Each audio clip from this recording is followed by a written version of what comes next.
নমস্কার সকলকে স্বাগত জানাই আমার এই চ্যানেলে অ্যাডভোকেট দীপঙ্করে।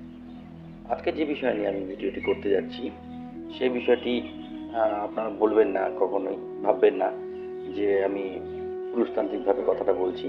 আমি আজকে ভিডিও করছি সেই সব পুরুষদের জন্য যারা বিভিন্ন সময় স্ত্রীর দ্বারা মিথ্যা মেনটেন্যান্স কেসের দ্বারা বিভিন্নভাবে যার পর নাই তারা উৎপীড়ন হচ্ছে এবং প্রতারিত হচ্ছে সেই সব ব্যক্তিদের জন্য। তো অনেক সময় দেখা যায় যেটা এটা আমি আজকে যে বিষয় নিয়ে আলোচনা করছি সেটা হচ্ছে ছত্তিশগড় হাইকোর্টের একটি জাজমেন্টের উপর বেস করে আমি বলছি। ছত্তিশগড় হাইকোর্টে একটি কেস মহিলার দ্বারা স্ত্রীর দ্বারা অ্যাপিল করা হয়েছিল এবং তাতে যে রায় হয়েছে সে রায়টি হলো স্ত্রীর যে মেনটেনেন্স, সেই মেনটেনেন্সও সে তার বন্ধ হয়ে যায় এবং যে তার চাইল্ড, তার যে সন্তান, তার কাজটা কিন্তু পিতার কাছে চলে যায়।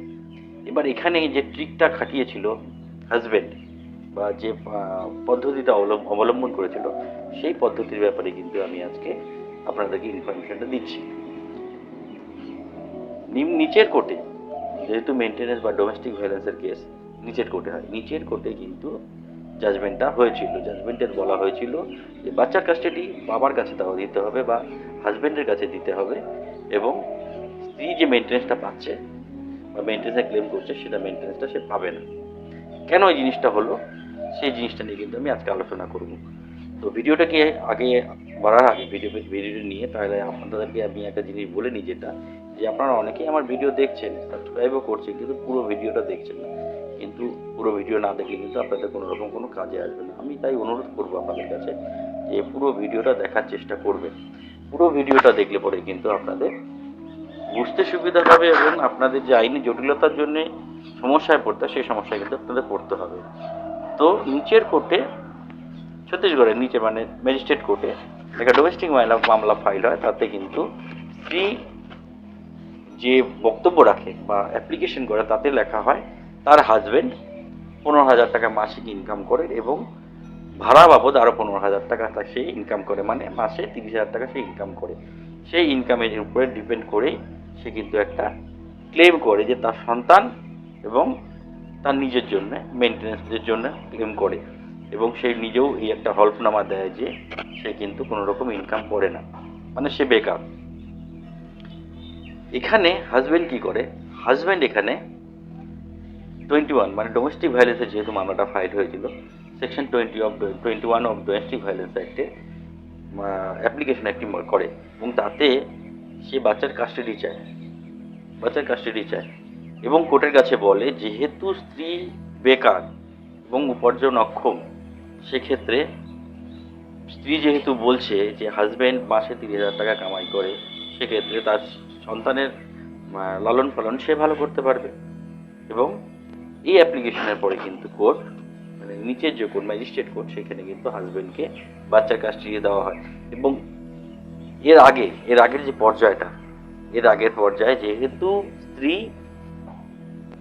ডোমেস্টিক ভায়োলেন্স মানে মেনটেন্যান্স ক্লেম করার সময় বলেছে যে আমি বেকার, তো যে বেকার থাকবে সে কিন্তু বাচ্চার কাস্টাডিটা পায় না। পায় সে যে একটা বাচ্চার সঠিক বিকাশ করতে পারবে বা সঠিক লালন পালন করতে পারবে, সঠিক শিক্ষা, সঠিক স্বাস্থ্য, সঠিক মেডিকেল, সঠিক খাওয়া দাওয়া, সঠিক ড্রেস, এইসব জিনিস প্রদান করতে পারবে। তার কাছে কিন্তু বাবা, মানে আমার কথা মানে হচ্ছে বাবা এবং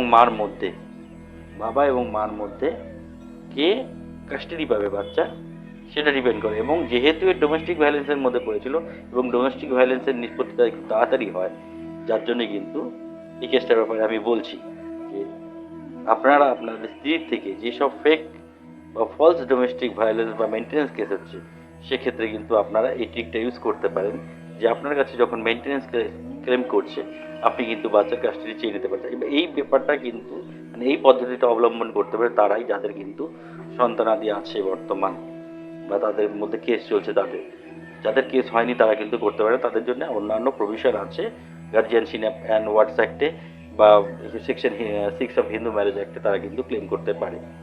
তো এখানে বিষয়টি হলো এরকম যে যেহেতু স্ত্রী আগেই হলফনামা করে দিয়েছে যে সে কোনো রকম কোনো ইনকাম করে না, সেক্ষেত্রে বাচ্চার যে কাস্টাডি, বাচ্চার কাস্টাডি ব্যাপারটা এরকম যে এই বিষয়টা আগে বিচার করা হবে মেনটেন্যান্সের আগেই।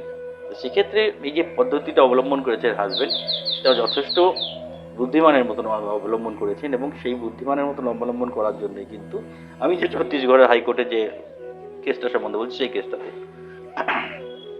এটাতে বলা হয় যে যেহেতু স্ত্রী কোনো রকম ইনকাম করে না, তার জন্যে বাচ্চার যে কাস্টাডি সেটা কিন্তু বাবাকে দিয়ে দেওয়া হলো, এবং বাচ্চার জন্য যে মেনটেন্যান্সটা ক্লেম করেছিলেন মহিলা, সেটাও যেরকম পাচ্ছেন না।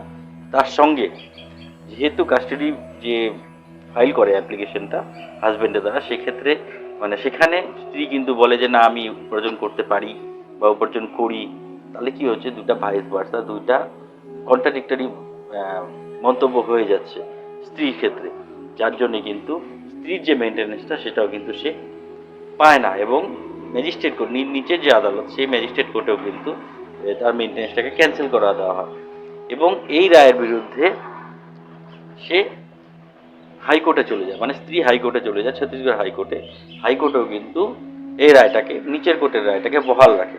এবার এক্ষেত্রে আমি বলতে পারি যে সেই সব স্ত্রীকে, যে আপনারা যে একটা কথা লিখে দেন যে অ্যাপ্লিকেশনের মধ্যে, যে আমি উপার্জন করতে পারি না, পারছি না, বা আমি উপার্জন করি না, আমার হাজবেন্ডের যথেষ্ট, একটা যেটা আপনি লিখে দেবেন সেটাই কিন্তু কোর্ট মেনে নেবে যে আপনার হাজবেন্ডের এটাই ইনকাম। তো এই ব্যাপারে কিন্তু আপনারা খুব সাবধান থাকবেন। স্ত্রীদের বলছি এবং পুরুষদেরকে বলছি যে এই যে ট্রিকটা, এই যে পদ্ধতিটা অবলম্বন করেছেন এখানে রেসপন্ডেন্ট ডোমেস্টিক ভায়োলেন্সের ক্ষেত্রে, সেই পদ্ধতিটা যদি আপনারা অবলম্বন করতে পারেন, সেক্ষেত্রে কিন্তু আপনারা মেনটেন্যান্সের থেকেও বাঁচতে পারবেন, এবং চাইল্ডের যে কাস্টাডি সেটাও আপনাদের কাছে চলে আসবে। আমি যে রায়টার ব্যাপারে বলছিলাম সেটা সাইটেশন নম্বর হচ্ছে 2016 CRLJ CRLJ 2066 ছত্তিশগড়। তো আশা করি এই যে ছোট্ট একটা ইনফরমেটিভ ভিডিও আপনাদের জন্য আমি তৈরি করলাম, সেটা আপনাদের কাজে আসবে, এবং আশা করব আপনারা ভিডিওটা পুরো দেখবেন, এবং দেখার পরে আপনাদের যদি কোনো রকম কোনো অসুবিধা থাকে, এই বিষয়ে জানার থাকে, নিশ্চয়ই কমেন্ট করে জানাবেন আমাকে। আমি নিশ্চয়ই আপনাদের কমেন্টের উত্তর দেব, এবং যদি বিশদে অন্য কোনো ব্যাপারেও আমার সঙ্গে আলোচনা করতে, নিশ্চয়ই আমার সঙ্গে অ্যাপয়েন্টমেন্ট নিয়ে কথা বলতে পারেন। আমি আপনাদের সঙ্গে নিশ্চয়ই কথা বলবো এবং আপনাদেরকে হেল্প করবো। নমস্কার।